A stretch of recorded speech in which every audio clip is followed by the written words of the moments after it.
Join lifelong Star Wars fans Lauren and Steph as they dive into the world of Star Wars fan fiction, discussing a new fic each month, breaking down the writing style, characters, canon relationship, and more. This is your source for Star Wars fan fiction recommendations. So come on and find out why it's one hell of a fanfic. Hi, and welcome to One Hell of a Fanfic, where I, Stephanie, and Lauren introduce a new Star Wars fan fiction to you every single month. This month we read Flyboy by Glutenful, and boy was it spicy. Yeah, this was a cool fic too because I feel like it exposed me to a ship that I had not even considered at all before. So I feel like I learned something new. Not even just a little bit? No, I never considered it. It never even crossed my mind. So this was definitely like uncharted territory for me. We're going to have to dive into that later. Yeah. Okay, so a little bit about this fan fiction. It was finished back in 2021. There was only a little over 5,000 words. It was like a 1 hour read. You can sit down and just devour the entire thing and smile and blush and giggle throughout all of it. This spice level, as you might be able to guess by my giddiness, was a 4 out of 4. Would you consider it a 4 out of 4? Yeah, I think that's probably on target. Yeah. Oh yes, it was explicit.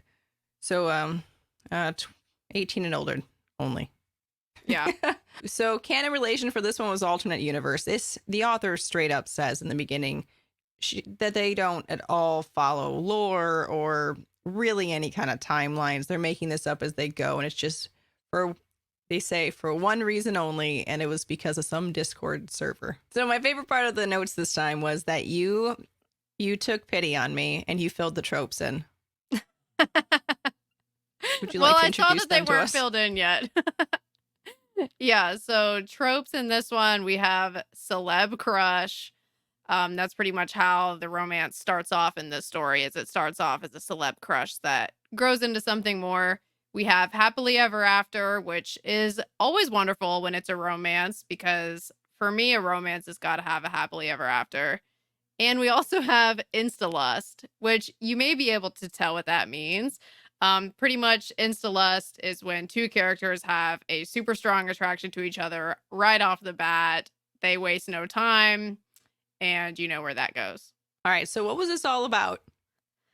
Okay, so first I will read off the author summary with no spoilers. If there was any one thing that would get Din to join the rebellion, it was this pretty boy who had shown up on the HoloNet out of nowhere. He was an X-Wing pilot, judging by the uniform, a tight orange jumpsuit, tousled hair, and a face too pretty for war, in Din's opinion. Din spends years looking at and fantasizing about the rebellion pinup boy, only to find out nearly a decade later that his Flyboy fantasy is the Last Jedi and his son's new teacher. So yes, this is a Din and Luke ship romance, which is why I was like, I never saw this coming. Mainly because I just view Luke as like a monk. Like, I have a hard time picturing Luke with anybody. Like, even Mara Jade from Legends, and we had like multiple books building up their romance, and I still had a hard time accepting him with anybody. To me, he just seems too, like, I don't know, focused on the Force. So that was why this one was a completely new, uncharted territory for me to dive into. But it was fun. Like I said, I feel like I learned something. And so is that the reason why you would suggest to others to read it? Yeah, I mean, I feel like if you're interested in like learning about what all fanfic has to offer in terms of like, I mean, fanfic considers every single possibility, every single ship you can think of, any single thing that you can think of happening, it considers all of it. And I feel like this is an example of that. So like even if you're like me and you're like a little bit hesitant to picture Luke with anyone, I feel like this fanfic was still fun because it kind of gets you thinking what if, and it kind of gets you considering possibilities that you might not have thought of before. Which makes fan fiction fun. Exactly. Yeah, like, I mean, that's what we're here for, is to think about all the different ways that the stories in this universe can fit together. Absolutely. That was very profound. My favorite part of why I think you should read this is because it was fantastically written. We're just going to use the right word for this, smut. That is it's a subgenre of fan fiction that we have not yet spoken about. See, I can sound profound. But it also had the warm and fuzzies. Like it was good smut plus warm and fuzzies ending in the happily ever after. So if you're looking for all of that, this is the one. Yeah. Well, and who doesn't want warm and fuzzies, right? I mean, that's my favorite is the warm and fuzzies. Yes. Okay. So should we start talking spoilers now? Absolutely. Okay. Warning. We're talking spoilers. Also warning, if you didn't get the picture earlier, this is an explicit fanfic. So just keep that in mind if you're considering reading this one. And okay, now I will give my full summary about what this is about in my own words. So the way that it starts off is Djarin has a celebrity crush on Luke from when he's seen him in the rebellion recruiting materials, like posters and videos and stuff like that. And he figures that that's all it's ever going to be. He doesn't take it super seriously. He just thinks that this guy is hot until Luke shows up to pick up Grogu, which that scene, we actually do pretty much see that scene in The Mandalorian. I don't know if that much of that scene was really changed for this fic. But so when Luke shows up to pick up Grogu, Den is like, oh, I've seen that guy before. And after this, now where it splits off from canon again is that Luke encourages Din to come stay on Yavin 4 where he's taking Grogu. Pretty much he's not really super concerned about attachment, which is a pretty sharp departure from the prequel Jedi. He's like, it's not that big of a deal. Like, you can still like be his family. He doesn't have to completely separate from you. Just come stay with us on this planet. And during Din's time there, that's where the two of them become closer. They have what mostly starts as a mainly physical relationship, but it does progress into something more over time. And that's when we get to kind of see the little smaller moments of their relationship building up, which eventually leads to them getting married. And during the ceremony, Din decides to take off his helmet, which was significant because up until this point, Luke had not seen his face. It was just like he was having to look away if he took his helmet off or keep his eyes closed and things like that. And once they get married, I mean, like, they have a super happy relationship. They're husbands now. And then that's where you get your HEA at the end. You did a great job summarizing that. Thank you. All in one breath, too. It was in third person, and you really just got it from Din's perspective more than anything else. Yeah. We don't really know much of what Luke's thinking other than what he says out loud to Din for the most part. Did you feel like there were any of this author's strengths that were standing out to you? I really admire the author's ability to keep things in perspective and accurate to, I don't know how many stories we've all read where you're like, wait, what just went where? Especially in the more explicit scenes where you're just kind of confused what's going on. This author did a great job kind of keeping it very accurate and explained well enough where you could follow along but still have a good picture in your own head. Yeah, it's like, sometimes there's certain things that I've read where it's almost like the author's kind of getting lost in their own scene. Yeah. And it's always nice when like they're just able to just like stay very on target, short, sweet, to the point. Like, there's no ambiguity in terms of where the story's going, or at least not ambiguity in like a bad way, unintentional ambiguity. So for characters on this one, we have Luke, Din, and Grogu. Those are really our only characters. So we've got a pretty small cast. For a moment, but yeah, she was mentioned for a moment, but yeah, we don't actually see her on the page. What did you think about how these characters compared to the canon versions of themselves? Well, I could hear Luke's voice in my head every time he spoke. I could too. Yes. He's such a well-known like character, and there's so much screen time, so that makes sense. There wasn't much character building here. It was fine in my head. Like I just went with the flow. I didn't analyze that one too much. How about you? Yeah, I mean, like, it's like you said about I could hear Luke's voice, so the dialogue for Luke was pretty spot on. Grogu, I mean, there is the part with him getting the cake all over his face, which that does seem like a Grogu thing to do. That's during the wedding, or is it right after the wedding or before? It's But right before the wedding. it's around the time around the time of the wedding. I mean, I could see Grogu doing that for sure. But we don't obviously Grogu doesn't talk, so there's only No, so he has much. one line. It's grr. Yeah. One spoken. Yeah, and Din, that I feel like, I mean, of course, like with the nature of this story, I feel like because so much was changed from canon, we're seeing Din in very different situations than we see him in canon. So when it's something like that, it's kind of hard for me to say with certainty one way or the other if I felt like this was like a totally new interpretation of the character or a canon interpretation, because I just feel like his relationship with Grogu is very different in this story because he doesn't have to leave him. So, I mean, which is nice because, that was hard when we thought they were going to be separated forever. Yeah. So when this was written, it was finished in 2021. Had we have I wonder where that sits in when they wrote this, where it sat in the timeline of actually things coming out. I think now Book of Boba Fett always throws me off, but I think that when this was written, I'm pretty sure it was after the end of season 2, but I think it was before season 3. Okay. I don't remember what happens in the seasons, apparently. Oh, well, see, at the end of season 2 is when Luke comes and picks up Grogu. Oh, okay. So that was what I was thinking about. Was like, maybe this was written in like so that we didn't. It was like a fix at the time.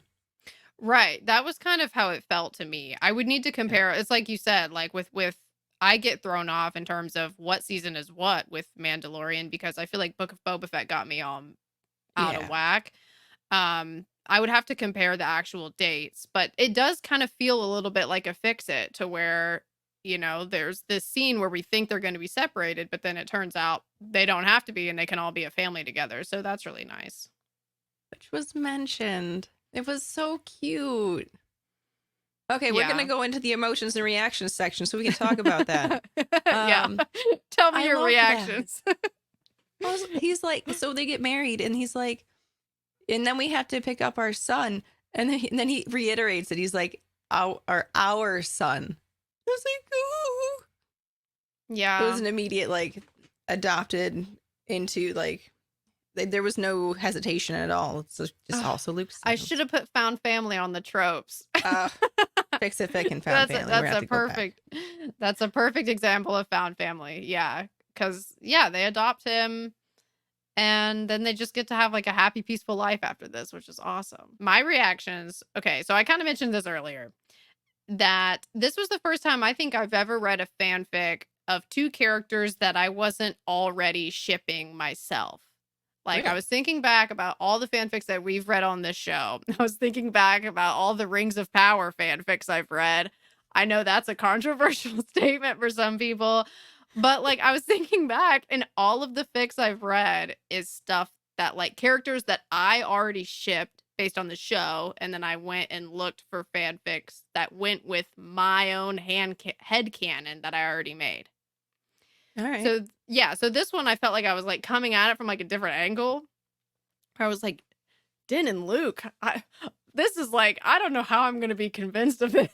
Like I was like, this is totally new for me, something I never considered. But I tried to go into it with an open mind, of course, because just because I didn't think of a ship first doesn't necessarily mean it's not a valid ship, But I mean, I just kept running into, and this is just completely my own personal opinion. This is not the fault of the author at all.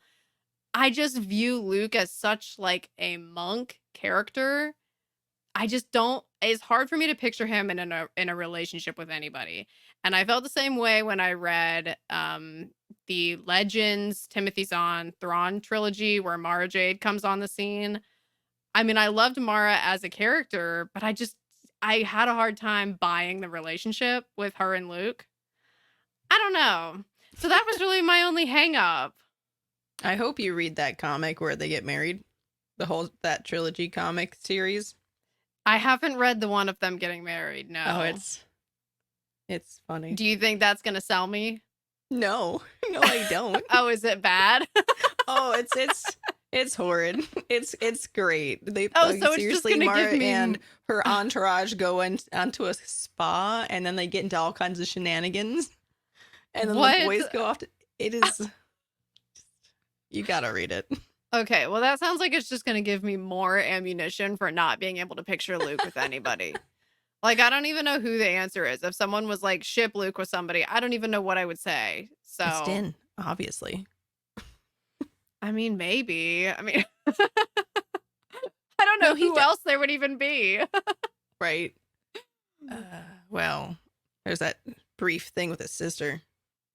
Well, see, that's my other issue. Maybe that's why I don't take it seriously. When Luke has a relationship with somebody, I'm just kind of like, like I just automatically have a hard time. Just because of the foot that this got started off on. But I mean, anyway, even that aside, even the fact that with Luke, I kind of had a hard time like fully letting myself go there. I did enjoy the moments where Din is realizing that he's feeling something more for Luke, and because it starts off like very physical and then it gets into more like, okay, I actually really care about this person, and it's kind of building over time.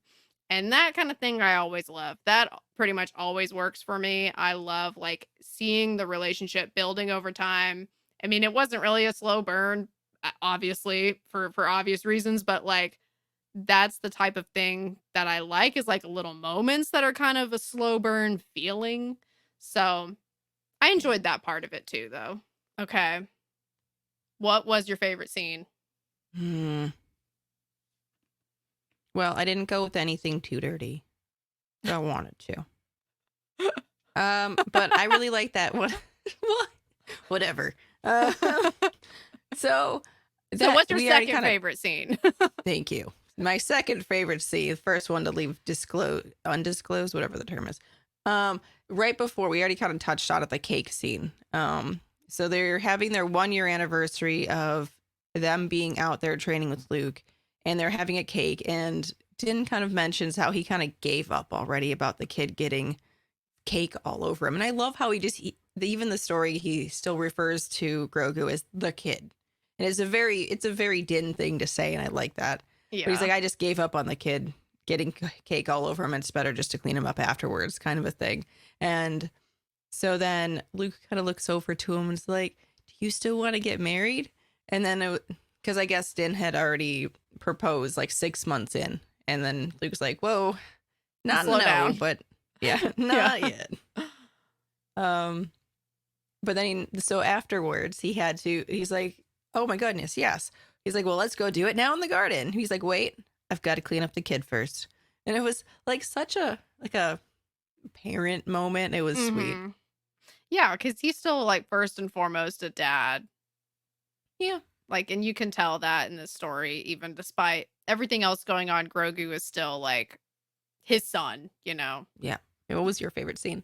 I would say, well, also related to the wedding, I would say when Din decides to remove his helmet, that was my favorite, because you could tell that was a significant moment in the relationship, because before that, Luke had never seen his face. Like, they had been dating for, I was trying to think about what the math would be, like maybe almost a year, something like that. And Luke had not seen Din's face. Yeah, they mentioned it right in there. Like, it took me a whole year to see your face. Yeah. Okay, there you go. Yeah. So it was about a year. So, you know, when he finally decides to remove the helmet, I liked that, because that's kind of like, you know, they're married now. Now it's obviously even more serious, and he's, you know, the helmet removal is kind of a symbol of that. Yeah. It seemed to be part of the ceremony itself, like, or at least part of the rules and Mandalorian culture that they were allowed to. At least that's what the story seemed. Because they both, as soon as the ceremony happened and it was over, Luke immediately went for the helmet.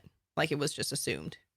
Yeah. Well, and that would make sense too. Like, if that was the interpretation of the Mandalorian culture, because it's like if you're getting married, I mean, things are gonna probably happen where you have to see each other's face. Like, you've got to help each other out. You're living together. Like, there's just like it's unavoidable at that point. Like, you might as well just let your very close family see your face. So that makes sense if that's kind of like the way it was set up as part of the moving on to that next stage of life type of thing. So I have a question for you. Were you sold on the romance? Okay, two-part question. Were you sold on the romance, and were you shipping Din and Luke before this fanfic? I was not shipping them before this fanfic. I'm going to be honest and say I'm not shipping them now either. But for the purpose of this fanfic, I was. Was I sold on the romance? I mean, yeah. Suspending the normal belief I have and of who they are and in their normal circumstances, I enjoyed the small amount of romance there was. Yeah. I mean, we see those moments of the romance building, which for me, that's usually what I need to see. If I'm going to be sold or not, that's usually the make or break factor. And this author does show us that. So, absolutely. Yeah.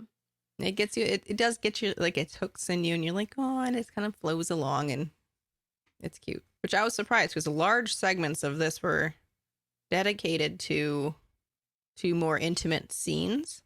And so after the first one, I was like, there's still 150 pages left of this, at least on my phone. I was like, what is going to happen in the rest of this? I mean, all the good stuff's done. But no, it did progress into some other stuff. I liked it. Would you ship them now? I know that you're... I'm a hard sell. I'm a hard sell because of how I feel about Luke. And that is just, I don't know if I can get past that, which is totally up to my own, that's my own thing. So it's no fault of the authors. I feel like the author did show us everything that I would need to see to be sold. But I just have so much like preconceived thoughts about Luke already that I think it's hard for me to get past that. I understand that completely. It was a fun story, but that doesn't mean that like I'm still like I've got my own ships for Din, and it's not Luke. Sadly. Like you have other ships that you feel like you're kind of more hopeful for. Yeah. Okay, that makes sense. Like Pelly. No, I'm kidding. Oh my god, dude, I love Pelly. I don't know if I could see her with anybody either. I don't know if I want to. Especially because their chosen partners are not, I don't really want to read that. Jawas? Yeah, that's horrible. Nobody, we don't, that would be crazy. Anyway, before I get too lost on that, I was about to ask you a follow-up question and it just totally left my mind. Now you're just too busy thinking about Jawas doing what Yeah, honestly, that really threw me off. Really welcome. Got me messed up. Okay, well, I'll ask you another question, a different question. So if you compared this version of Din to canon Din, do you think that romantic love would be a strong enough reason for him to remove the helmet, canon Din? No, because I'm pretty sure he's in love with Bo-Katan. Thank you. And that doesn't seem to be going well. I mean, I want it to go that way, but I don't know. He seems so stubborn. Maybe next season he'll be less stubborn. Yeah, for canon Din, removing the helmet is taking longer than I would like. Yes. I mean, that is one thing I liked about this interpretation of Din is like when it was time for the helmet to come off, he was willing to take it off. It wasn't like a whole big pulling teeth situation like it is with canon Din. It's like, please, for the love of God, just get over it. Right. Oh my God. But yeah, but I mean, I guess when I was thinking about canon Din, I was like, okay, so like the love for his son, that was enough for him to remove the helmet.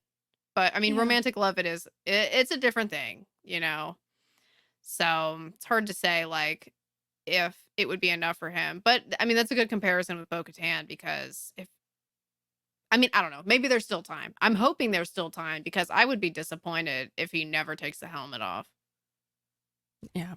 It seems like unless I would be disappointed too. I mean, at least in canon though, like it seems like it is going that way. Yeah. Someday. And until then, we have fanfic. So, Exactly. okay. Should we talk about what we're reading next month? Yes. Okay, so next month I chose The More You Tighten Your Grip by HiNerdsItsCat, which that's a that's a funny name.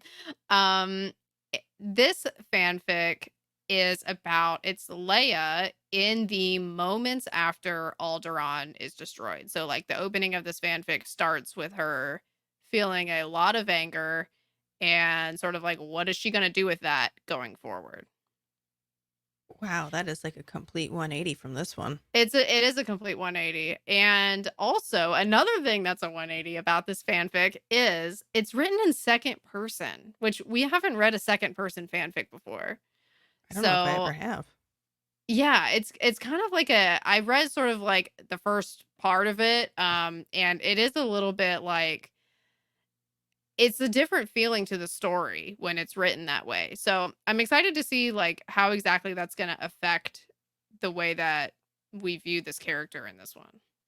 Yeah. Just as a reminder, if you like to watch while you listen, we do have a YouTube channel where we post our recordings. It's just called One Hell of a Fanfic. And we're also on Instagram, which is One Hell of a Fanfic with a period in between every word. And on our Instagram, that's where we post when we're dropping new episodes, what we're reading next, all of that good stuff. All right. Well, we will catch y'all next month. And thanks for joining us, guys. Bye, y'all. Bye. Thanks so much for joining us at One Hell of a Fanfic. On this podcast, we discuss Star Wars fanfiction, but we do not own the rights to Star Wars or any of the written works we cover. We have no affiliation with Lucasfilm or the fanfic authors we credit for their work. For questions, please email us at onehellofafanfic@gmail.com.